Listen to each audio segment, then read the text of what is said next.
Lola had de mooiste wol van de hele wereld. Haar wol glanst, was zacht en zat nooit in de war. Lola kon haar wol uren wassen, drogen en borstelen tot het helemaal perfect zat. Als ze dan eindelijk klaar was, liep ze graag door de wei. Is ze niet prachtig? Is ze niet geweldig? Zit haar wol niet fantastisch? Zitten haar schapen. En Lola was trots en blij. Maar op een warm dag gebeurde er iets verschrikkelijks. Al dieren moesten naar de kapper. En Lola's mooiste wol van de wereld was weg. Nu heb je het vast. Lekker kool, zei de hond. Maar Lola voelt zich doodongelukkig, zonder haar glanzend, zacht wol. Ze wil zich alleen maar verstoppen. Dus ze liep naar de andere kant van de heuvel. En wacht. Heel langzaam groeit haar wol weer aan.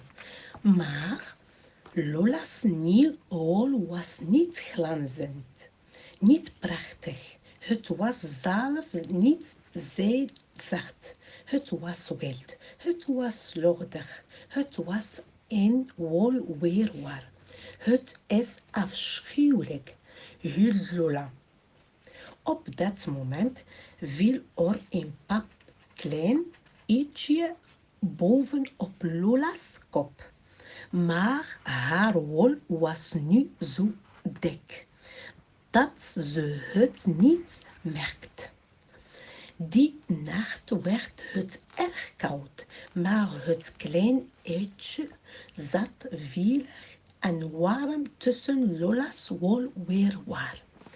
En daar bleef het zitten totdat Lola wakker werd en ontdekte dat er een klein, vrolijk vogeltje op haar kop zat. Lola was dol op het vogeltje met zijn kleurige veertjes en mooie liedjes. En het vogeltje was dol op Lola en op haar wolweerwar. Je bent zo plezierig. Je bent zo warm. Jouw wol is de beste van de wereld, zong het vogeltje iedere avond. En Lola was trots en blij dat ze haar vriendje kon helpen. Lola en het vogeltje hadden samen heel veel plezier. Elke dag werd het vogeltje groter en sterker. En Lola werd groter en plezieriger. Maar de dagen werden steeds warmer. Ik moet naar de kapper, poefde Lola. En ik moet de wereld ontdekken, zong de vogel. Ze wisten allebei dat het tijd was om afscheid te nemen. De volgende dag wensten ze elkaar veel geluk en ze hoopten dat ze elkaar ooit weer zouden zien. Lola ging terug naar de borderie. Ze zag er niet perfect uit, maar dat deed er niets toe. Zo was ze blij om haar vrienden weer te zien. Lola had het nu lekker koel en ze miste haar glanzend.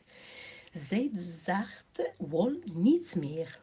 Ze hoopte dat alles het weer en groeit het in nog wilder, plezieriger wolweerwar zou zijn dan ooit tevoren.